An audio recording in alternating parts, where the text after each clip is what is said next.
structures.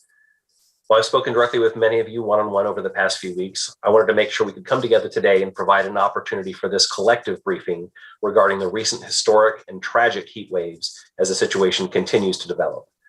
First, let me express my gratitude to our local emergency management partners, support agencies, and the Red Cross and volunteers who stood up dozens of cooling centers across the state, answered calls for assistance, and worked around the clock to respond to heat-related emergencies. These actions undoubtedly saved lives.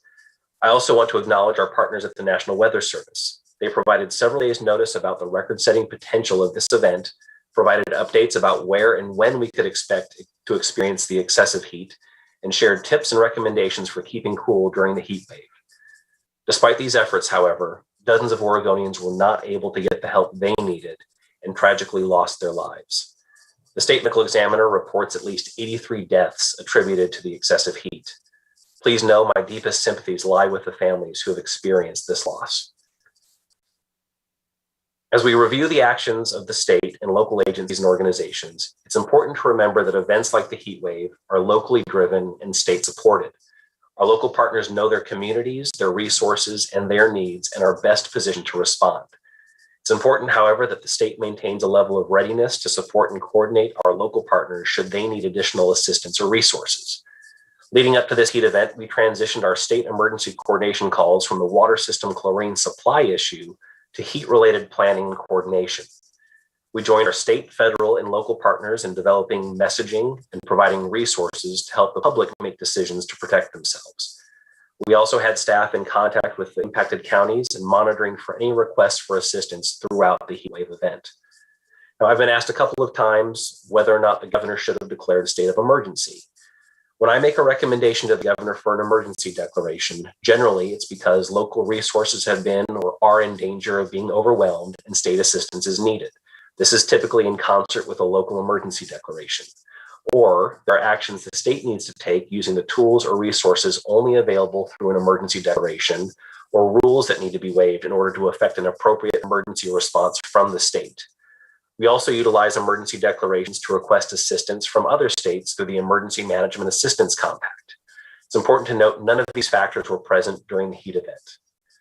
Now, as we look to complete a state-level review of the extreme heat event, it's important that we understand what happened, what we've learned, and what changes, both immediate and in the long term, are necessary to reduce our risk from these future climate-driven events. We need to move as quickly as we can to gain better understanding and be as proactive as possible in adjusting our response, now knowing there will likely be policy recommendations and necessary critical discussions for state and local governments to consider and to potentially adopt. Some of the things we expect to look at during this after-action review are the number, location, and accessibility of cooling centers and other resources, the speed and frequency with which health-related data is provided to emergency management and responders, how we communicate, or probably more accurately, how we think of risk. We tend to rely on our past experiences to plan for how we'll handle future situations. We've all experienced the impacts of smoke from wildfires, maybe flooding, but now we're experiencing historic flooding in places that didn't used to flood, and fire in places that didn't used to burn. These unprecedented ice storms and record-setting temperatures, these are things that none of us experienced, and we have no muscle memory to rely on. So how we incorporate our changing climate and those impacts into developing our culture and preparedness is really important to our state. This means addressing what our communities need to adapt to high and low temperatures, and neighbors helping neighbors. This means checking in on that elderly couple across the street, or calling your coworker who you know doesn't have access to transportation, or reaching out to that relative who has a medical condition and may be more susceptible to the impacts of heat. This is for events like heat, but also for wildfire evacuations, power outages, or other bad days that Oregon may experience. We know in the last 18 months, we've had a lot of those bad days. It's important to note that these events are not anomalies or outliers. They're indicators of what we continue to expect. It's no longer just about stopping or slowing a changing climate, it's about adapting to climate change. These events impact our state, our region, our economies, and our infrastructure, and our very lives. This is why these types of collaborative reviews are so important to ensure we're ready not for what happened yesterday, but for what will happen tomorrow. And with that, I'll pass it on to Director Allen. Director Phelps. Good afternoon. I'm Patrick Allen, Director of the Oregon Health Authority. The extreme heat conditions we experienced in Oregon last month seemed otherworldly.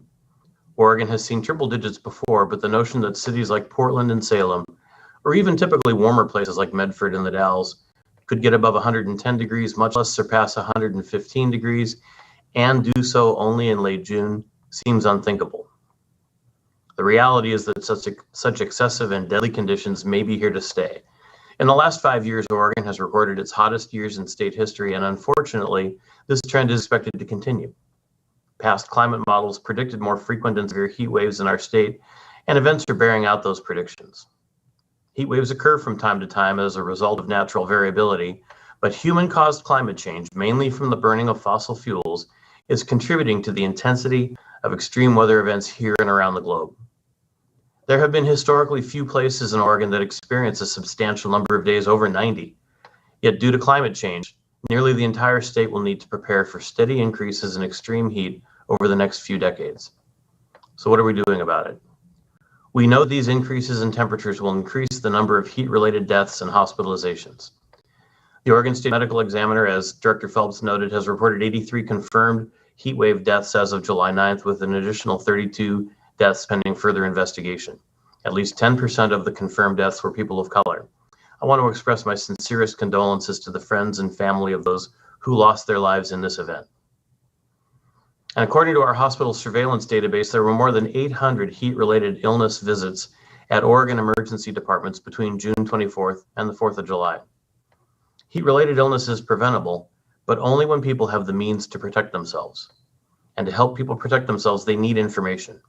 To this end, OHA distributed a statewide media release that included information on how people could prevent heat-related illnesses that can lead to heat exhaustion and heat stroke, distributed an extreme heat risk communication toolkit in 11 languages, which was widely used by local public health and community partners, shared information on its website on how people can prevent heat-related illnesses, published 7 extreme heat protection messages on Facebook, reaching 286,000 people and shared more than 3,000 times.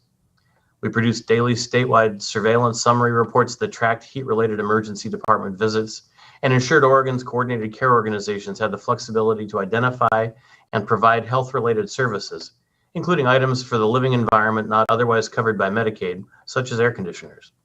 Our data show that in this category of health-related services spending, CCOs spent more than $28,000 for 146 members during 2020. We also saw hospitals across Oregon facing high emergency medical services and emergency department volumes. Some facilities experienced power loss.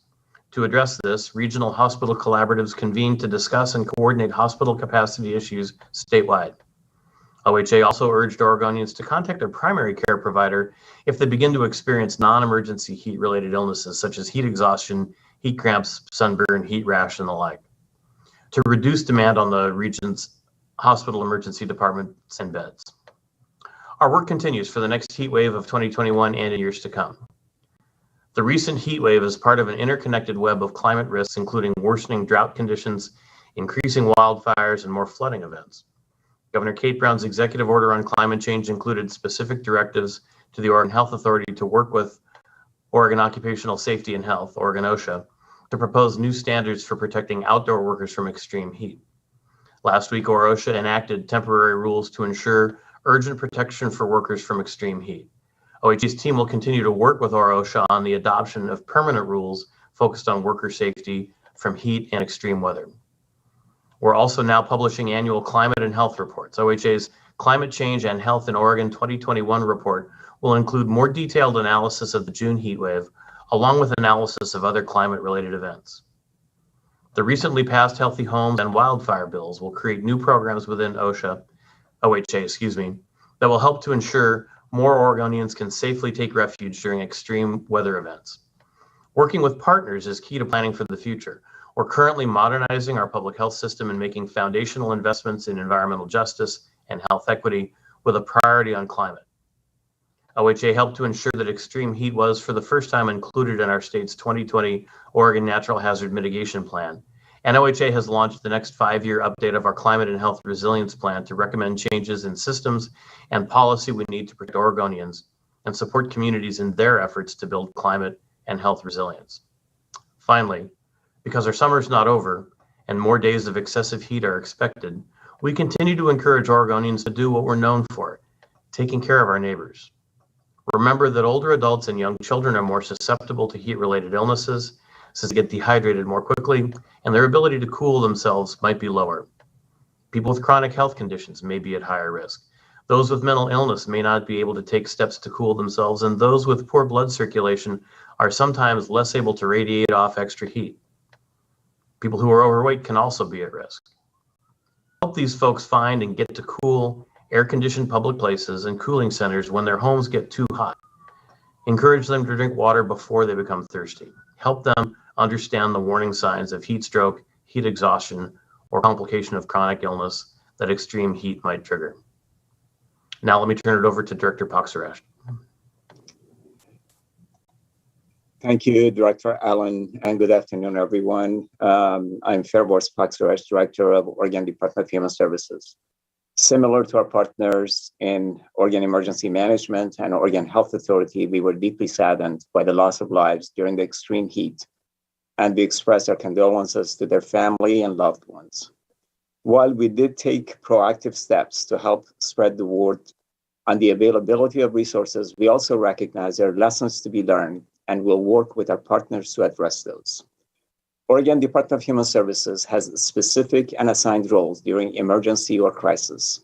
In addition to our regular responsibilities to the population we serve, we also have responsibility for supporting Oregonians by providing food, water, and shelter under the state's emergency management plan in our mass care role. Speaking specifically about the extreme heat, we acted in advance to support individuals in our care and the public at risk. During the week leading up to the heat wave, our staff contacted our providers about their emergency plans. They also contacted other agencies and community organizations to coordinate and prepare for the heat wave. They reminded our providers about their responsibilities, including keeping people cool and making sure air conditioning units were working. They identified individuals who may need assistance with extreme heat and made connections to get the people we serve water and ice packs, and in some cases, box fans when they were available. We notified home care workers and in-home care agencies that serve older adults and people with disabilities that they would be paid when taking a consumer to a cooling center. The Oregon Home Care Commission also sent out information, including text messages to home care workers, personal support workers, and in-home consumers of services. In our mass care role under the Oregon Emergency Management Plan, we provided information to our programs and reminded them on how to access mass care support for the people they serve. We made sure our vendors who supply meals to people in our emergency shelters had plenty of water in stock. We reached out to 211 to see if they would be a statewide information point for cooling center information and coordinated with local emergency managers on how to send their information to 211. We also use social media, specifically Facebook and Twitter, and shared details on where to get cooling center information. And we also encouraged people to submit cooling center information that we may not have been aware of to 211, things such as cooling center stood up by faith organizations. We encouraged people to check on their neighbors. During the high heat, our staff visited cooling centers and large houseless camps to assess the need for water in Clackamas, Marion, Multnomah, and Washington counties so we could provide water where it was needed. We worked with 211 to resolve issues on availability of cooling center information. Over the weekend, we found out that people were having difficulty finding the cooling center information when they called 211. Our staff called 211 and experienced the same thing as were being reported to us. I must point out that 211 is a valued and critical partner. Like many other organizations, Oregon Department of Human Services relies on 211 to provide critical and life-saving information about our services. We found out that 211 was not staffed during the weekend, so we asked what it would take to staff the center so people could get the information they needed. They told us they needed additional funding to staff the center. We then provided funding to staff phone lines 24/7 during the heat wave through 11 p.m. on July 5th. I would also say that we learned much during this response and are working with our partners to make improvements in two specific areas. First, assisting improving access to services through 211. We are pleased to learn that 211 moved its core services to 24/7 on July 10th. They're also making changes to their phone tree to be more intuitive, and they're putting more information about programs and operating hours online. Additionally, Oregon legislature provided $3 million in funding to 211 to expand service capacity and emergency planning and response. That funding was provided during the 2021 legislative session. Second, we are working to improve and develop shelter-in-place strategies for those Oregonians who are unable to leave their home during an emergency due to medical or other limitations, such as significant transportation issues. For that population, often their needs are better served at home. Therefore, we need to look for a shelter-in-place strategy to help them stay safe. We are collaborating with Oregon Health Authority on that strategy. Finally, reiterating what was stated already by Director Phelps and Director Allen, we also need to help people and communities help themselves and one another. We all have responsibility for our own safety, but sometimes we need the help to know what to do. Neighbors, friends, and family can also assume roles and responsibilities to support one another. We intend for our shelter-in-place strategy to include a strong public awareness element to help Oregonians help one another. I'll stop there and turn it over to Ms. Doan from Oregon Emergency Management to start Q&A. Thank you. I don't see any questions in the chat, so if you have a question, please raise your hand. We'll go ahead and open it up. We'll go a little bit long to accommodate for the late start.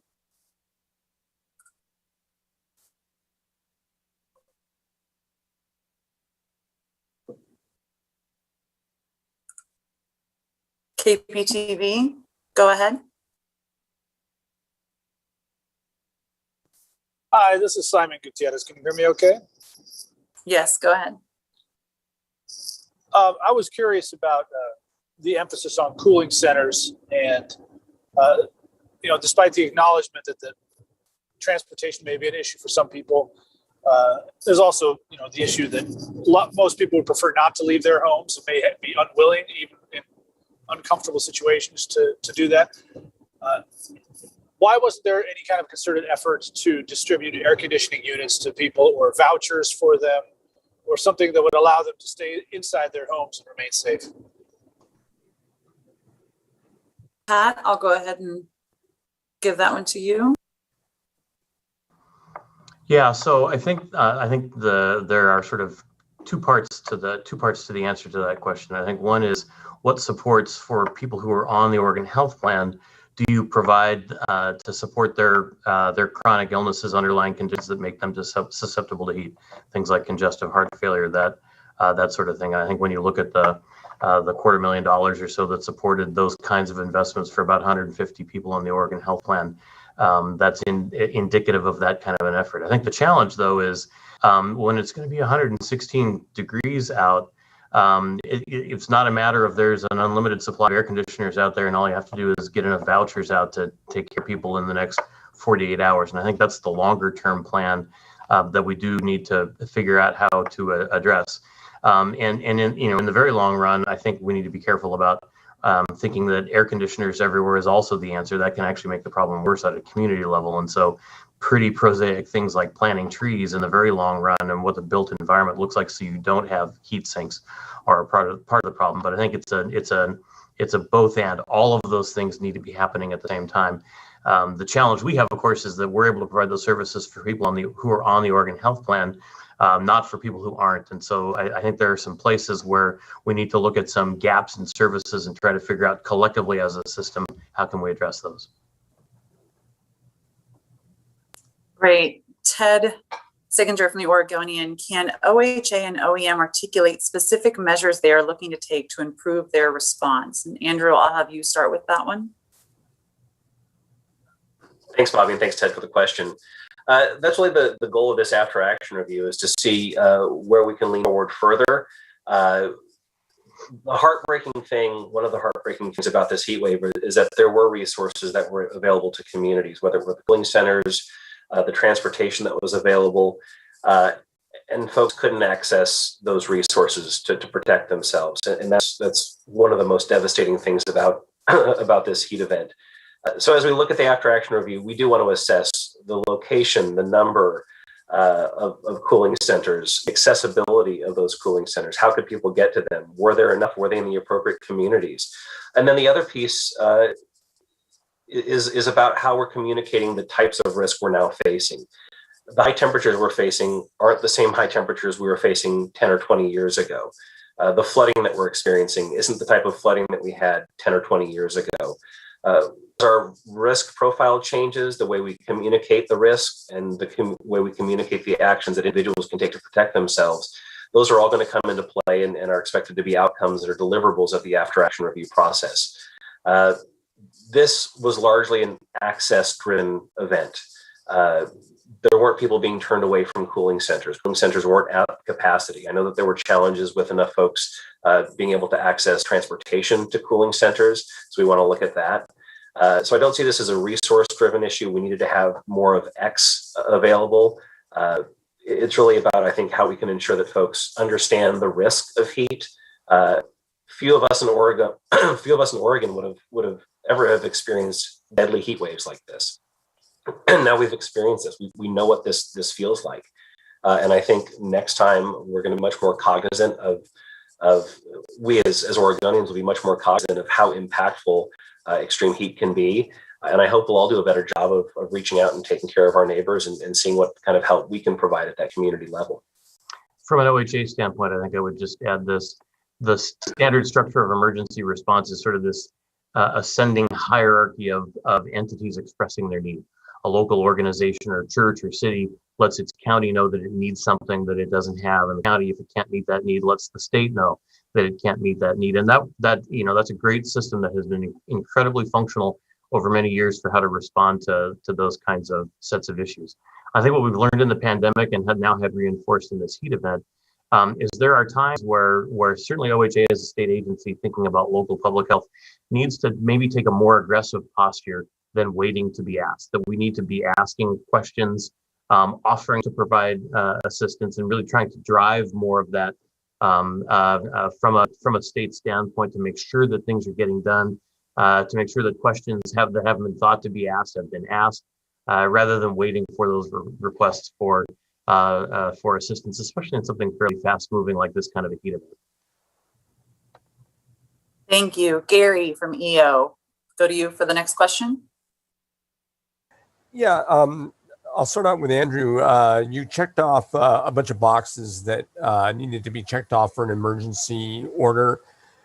Is it maybe a chance to rethink whether it needs to be these boxes, that something that this major, that affected this many people, should have just been called an emergency because that gets people's attention, even if it didn't check all the boxes? Well, it's not about checking boxes, I don't think, Gary. And again, I appreciate the question about the declarations. It's not about checking boxes or some kind of a form that I go through. It's what do we get by doing an emergency declaration. I don't think anyone missed the news that there was a heat emergency that was going to be record-setting. When we do emergency declarations, we try to take that process seriously. And leverage that as a tool to access additional resources like interstate mutual aid, or being able to waive rules or regulations that might be inhibiting the state response. We want to make sure that as we're doing emergency declarations, we're not doing that in lieu of a press release or to articulate the severity of the situation. We're doing that as an administrative tool to free up our responses.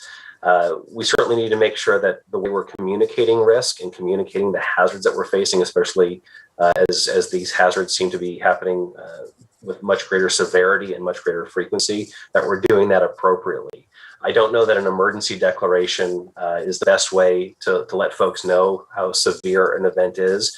If you overuse a tool like an emergency declaration just to sound an alarm, that becomes white noise, I think, in the background. So we want to make sure that we're using these tools like emergency declarations appropriately, and then using every avenue we can to communicate risk and let folks know what they can do to protect themselves. I guess what I would come back to is that the two things that resonate with me that I've heard today from you folks is, number one, expressing how dangerous the situation was, and I think I would disagree with you, Andrew, that people knew how bad this heat was going to be across the board, and that has to come from an official source, I think. And secondly, the inability for people to get in touch with resources during the weekend, and that includes the media getting in touch with PIOs. These are things that need to be looked at. That this was the weekend after the legislature had just gone out, right before the COVID was going to be moving off the state's plate and into the counties. And it seems like there was a lull there, and you got whacked by it. Okay. Thank you for that, Gary. We always want to make sure, obviously, that our public information officers and all the ways that we provide information are accessible. I really don't want to detract from the incredible work the National Weather Service did the week prior to the heat event. Hourly, it seems, they were providing updates to the forecast and communicating what to expect and when to expect the heat, where it was going to be impacting the state. Oregon Health Authority and many of our other state partners were communicating what to look for in terms of heat-related illness. Tremendous amount of work, and I don't want to discount those efforts at all. Okay. Thanks, Gary. Lisa Balick, it looks like you're next up. Yes, thank you. Just a couple of questions. Some basics that were not there. In other words, the community centers in the Portland area, you can unlock them, let people in, use the air conditioning. All the libraries were only 5 out of about 28 that were open. The pools as well. Why not just say, let's do this? In other words, why does this need to be so difficult when there are so many locations in communities that have a fair amount of space and air conditioning just to say, open them up? Let me take a crack at that if I could. I think that's exactly the kind of thing when I talked earlier about sort of pivoting from the ordinary emergency response of responding to requests for help to being more assertive at the state level to try to kind of proactively solve problems. And I think about the community centers in Portland, which what I understand from what I've read in the media, weren't able to be open because of budget and staffing constraints and some things like that. And I think, I think that's potentially a role that we collectively, I don't know that that's necessarily an OHC thing specifically, but we collectively as state agencies managing the response to an incident could ask questions like, are there other places that you could open if you had more resources? It would be the kind of thing that I think in a similar event, we can do a more thorough job of to be able to try to anticipate some of those kinds of things and not let something get stuck on a particular decision point, but really come at it with what could you do if you had more of whatever, if that makes sense. Yeah, I guess more whatever. I mean, the county has billions of dollars in money and we're talking about lives at stake. You unlock the door and let people in. I mean, what's the difficulty here? Well, I don't want to get into trying to manage how the city or county manage its resources. I'm just saying that as we as state agencies work on responding to an incident, I think we can take a more assertive role in asking some of those same questions earlier and trying to precipitate different kinds of conversations and different answers to those problems. And a follow-up for Andrew, OEM stockpiles different supplies and resources throughout the year. Why not stockpile fans ahead of time? Thanks for the question, Lisa. OEM actually does not stockpile resources throughout the year. We've done a bit of work with the Oregon Health Authority, for example, on the stockpile for personal protective equipment for COVID, but we don't have warehouses full of bottles of water or things of that nature. In terms of being able to access those types of resources, those are not just in time resources. Those are the things that we need to start thinking about as communities to reduce our risk, just like we look at smoke alarms. You don't wait until you're going to experience a fire to install a smoke alarm. These are things that we need to make sure that our communities have access to well before the emergency, and understanding that the climate's changing, that we can experience record high temperatures, and I would imagine record low temperatures as well. We need to make sure that basic things like ways to cool down homes, ways to heat homes in the winter, that these are basic necessities that all Oregonians should have access to. I do want to comment real quickly on the last question you asked about the cooling centers and the availability of cooling centers. This is exactly why we're doing this after-action review. The jurisdictions that responded did an admirable job. No doubt they saved lives by the actions they took to establish cooling centers where they did and when they didn't, and as quickly as they did. But we want to make sure that the cooling centers that are established are meeting the needs of the communities. Again, there weren't lines of people to get into these cooling centers, but is that an issue of where the cooling centers were placed, the size of the cooling centers? Do we need to have more cooling centers available in more locations? Are there per capita recommendations we can look at that for every X number of population, you need to have X number of cooling centers with certain capacity? Do we need to look at the proximity of cooling centers to vulnerable populations? This is all stuff that I expect to come out of the after action review and to have recommendations, not just for the Portland metro area, but for statewide. Thank you. You. Kelly Azar, I've got you next, and then we've got time for two more. So much for taking the time today to speak with us. The thing I keep coming back to, and I think unfortunately a lot of us are coming back to, is we hear that mistakes were made. We also hear that an emergency declaration wasn't what we needed to make or save these lives. So where does the responsibility lie at the end of the day? We have more than 100 families watching and hearing that mistakes were made and we didn't meet all of the needs and still their loved ones died, but that's not going to make their loss any easier. In fact, it probably makes it harder. So where is that responsibility? And Kelly, I apologize because you are coming through real quiet on the volume level. So I want to make sure that I'm summarizing your question accurately. But it sounds like you're asking, where does the responsibility lie for the loss of lives, correct? Yes. Okay, I'm going to look to Andrew, if you want to take the initial answer on that. Sure, absolutely. This is a shared responsibility, like all emergency responses are. There are things that we need to look at the city level, the county level, the state level, nonprofit organizations, and again, the individual Oregonians and the responsibilities that we have to take care of ourselves, our family members, and our neighbors and our communities. We can't get through any emergency or bad day on our own. Looking at the impacts of this heat event, the timeline that we had leading into the heat event, knowing what was coming and where those impacts were most likely going to be felt. I think in many ways, the steps that the cities and the counties took to establish cooling centers were the right thing to do. If you look at other states, as we've done as part of the after action review process to see what state plans look like for dealing with extreme heat emergencies, this is what they call for: establishing cooling centers, proactive messaging, educating communities about the impacts and effects of heat and heat-related illness. This question, I think, really comes down to what else can we do? This is not the heat event from 10 years ago or 20 years ago. These are the heat events we're going to be experiencing in 5, 10, or 20 years. We'll talk to our state partners up in Washington, who also now are reporting dozens of heat-related fatalities as a result of the end of June heat wave. We can't look at this through the same lens as we looked at previous heat emergencies. How do we establish more accessible cooling centers? How do we ensure that folks who don't have access to transportation, that's not the barrier for them to get the help they need? These are all things that are part of the after action review. Look, in the last 18 months, we've lost Oregonians to unprecedented flooding. We've lost Oregonians to historic wildfires. We've lost Oregonian lives to record-setting ice storms and power outages. Each one of those losses that we've experienced in the state are devastating. In large part, I think they're preventable, but there are things that we all need to do as communities to adapt to these new hazards and this hazard landscape that we're experiencing as a state.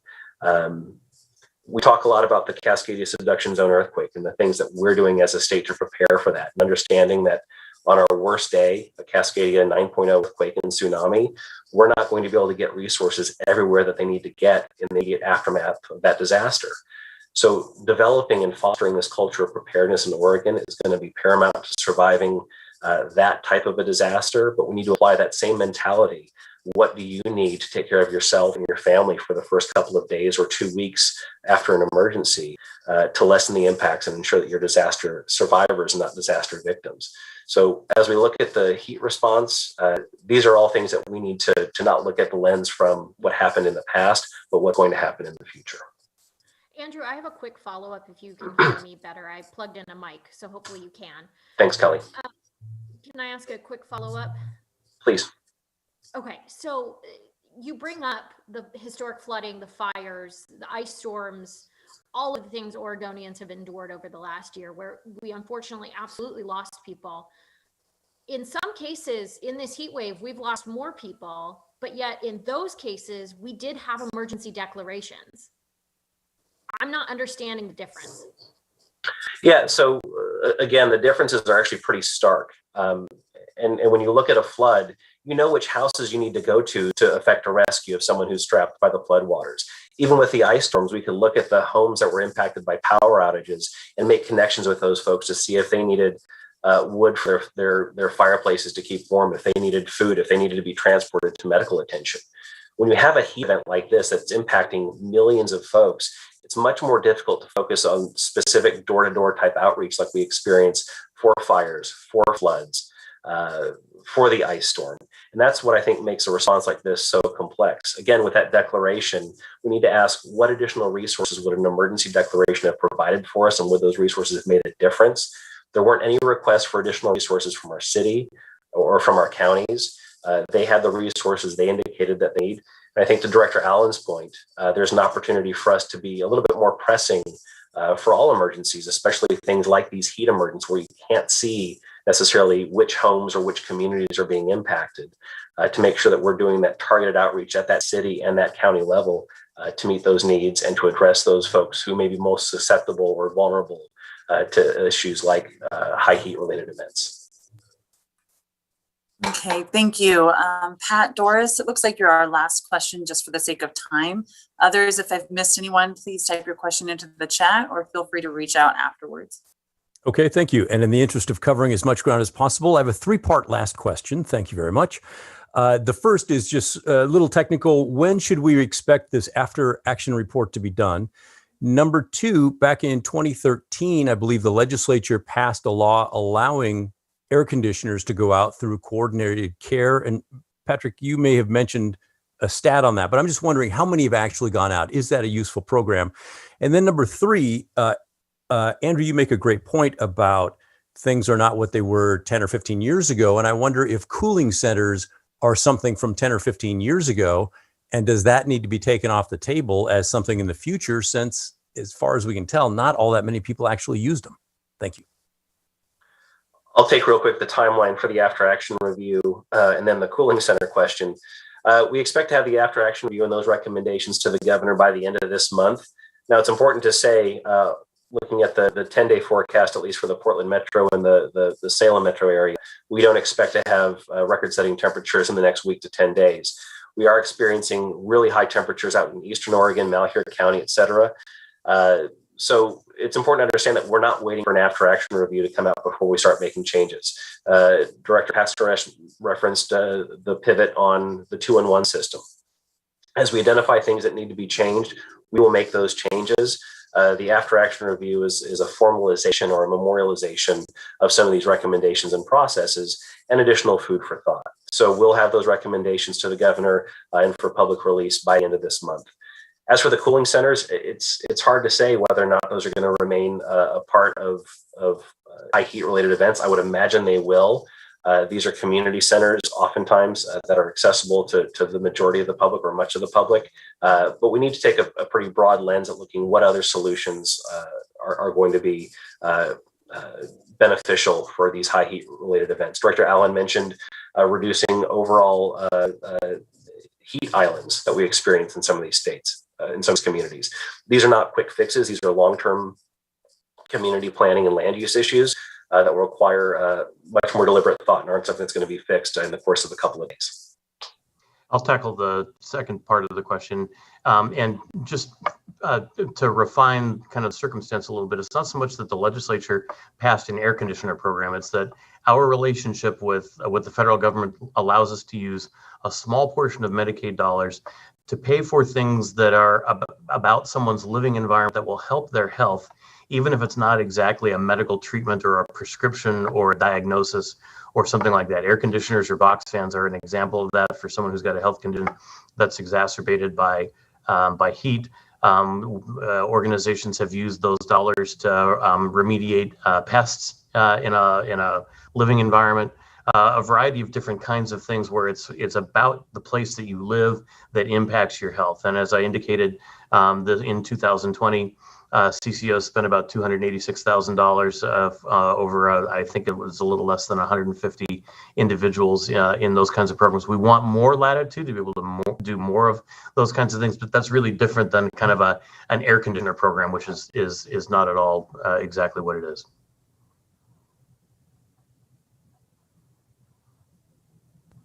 Okay, thank you. Okay, thank you. For the sake of time, we are done and we're actually over time. So apologies for anyone that we missed. We'll go ahead and put in the chat. It's the same email that you used to register, public.info@state.or.us. I'll plug it in the chat as well. Thank you to all of our directors for the time, and to our media partners. Please reach out if you have follow-up questions. Thanks so much.